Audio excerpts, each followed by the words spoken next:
ദശ കാലങ്ങൾ എടുക്കുന്ന സമയത്ത് ഭുക്തി, പരേന്ദ്രദശ, അന്തർദശ, സൂക്ഷ്മദശ, ഇങ്ങനെ ഒരുപാട് സംഭവങ്ങളുണ്ട്.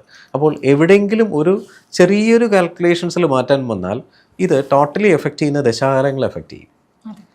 അപ്പോൾ ഞാൻ വിശ്വസിക്കുന്നത് ഇപ്പോൾ എനിക്ക് ബുധദശയാണെന്ന് വിശ്വസിക്കുമ്പോൾ ചിലപ്പോൾ ബുധദശയായിരിക്കില്ല.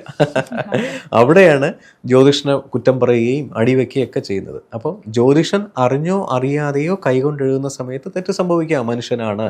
പക്ഷേ ഇന്നത്തെ കാലത്ത് തെറ്റുകൾ വളരെ കുറവാണ്. കാരണം ഓതൻറ്റിസിറ്റിയുള്ള ഒരുപാട് സോഫ്റ്റ്വെയർസ് ഉണ്ട്. പല ജ്യോതിഷന്മാരും ഡിപ്പെൻഡ് ചെയ്യുന്ന സോഫ്റ്റ്വെയർസിലാണ്. അപ്പോൾ 100% കാൽക്കുലേഷൻസ് കിട്ടും. ഈ കാൽക്കുലേഷൻസ് കിട്ടുന്നതിൻ്റെ ബേസിൽ നിന്നാണ് ജ്യോതിഷന്മാർ പ്രഡിക്റ്റ് ചെയ്യുന്നത്. അപ്പോൾ പ്രഡിക്ഷൻസ് കറക്റ്റ് ആവും. ഇനി ഇതിൻ്റെ വേറൊരു തലം നമുക്ക് നോക്കാം. മുൻപത്തെ സമയങ്ങളിൽ ഒരു കുട്ടി ജനിക്കുന്ന സമയത്ത് എങ്ങനെ അറിയുക? വർഷങ്ങൾക്ക് മുമ്പ് നമ്മുടെ പാരൻസിൻ്റെ സമയങ്ങളെടുത്തോളൂ. എങ്ങനെ അറിയുക? അന്നത്തെ പോലെ അഡ്വാൻസ് ടെക്നോളജി അല്ല.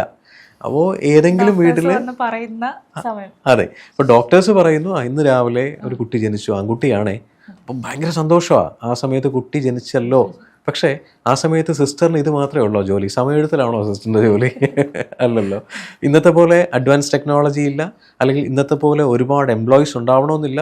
അപ്പോൾ സിസ്റ്റർ സ്വാഭാവികമായിട്ടും മറന്നു പോകാതിരിക്കാം, അല്ലേ?